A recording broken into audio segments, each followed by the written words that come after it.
Nice, healthy, tasty, protein-packed, nutrient-packed soup. The Maltese vegan.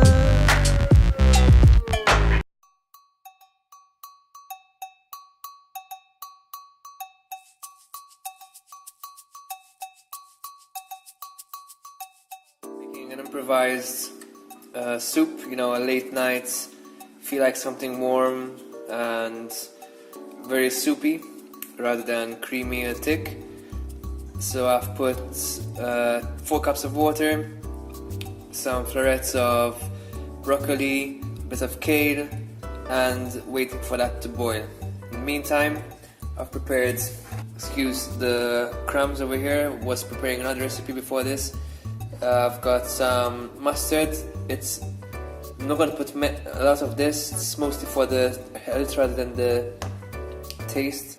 Bay leaf, thyme, parsley, and I've got some lentils that I've been soaking. I'm going to be draining them and throwing them in with the boiling water.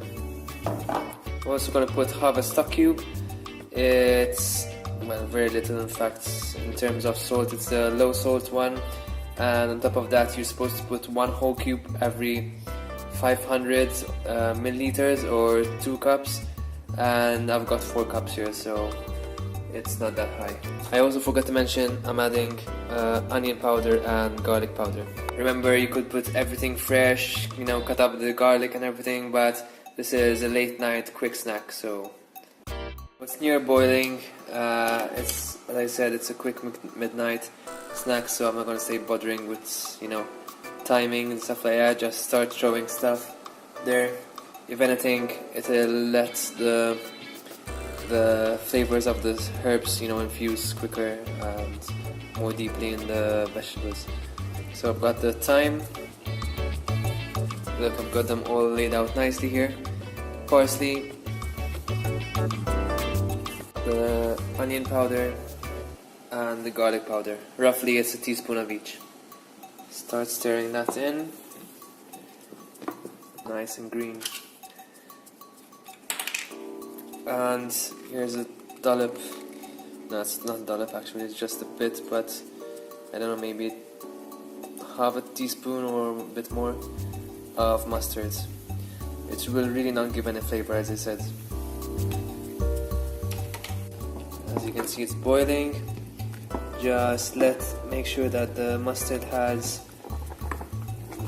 diffused or infused. Don't know what the word is at the moment. And then you can lower it to a simmer. Maybe leave it for 15 minutes at most. 10 minutes is fine too, probably. It's just enough for the kale and the broccoli to become soft, because now we're gonna blend it. It's only 2 minutes into the simmering time. I also cut up some tofu. And I also forgot the lentils. That's going in now. 2 minutes into the steaming time. So it's done boiling, and I'm gonna remove it from the heat, maybe give it another 10 minutes to cool slightly down, just enough for me to be able to blend it with the immersion blender, and then I can dig in. Second thoughts, you should put the tofu after you've blended, because I don't know, I prefer to have the chunks of tofu rather than have it blended. So here I started blending the soup. So that's done. Just gonna put that into here, or with the nice tofu. One thing I've remembered but forgot to tell you, don't forget to remove the bay leaf, otherwise you've kind of ruined the whole soup and could probably throw it all away, which would be a waste, so remember that. Nice, healthy, tasty, protein-packed, nutrient-packed soup. And by the way, you can also put in some rice in there if you want to add some calories and add some carbs. I love it this way. Maybe even some nutritional yeast if you feel like, but I feel like having it simple.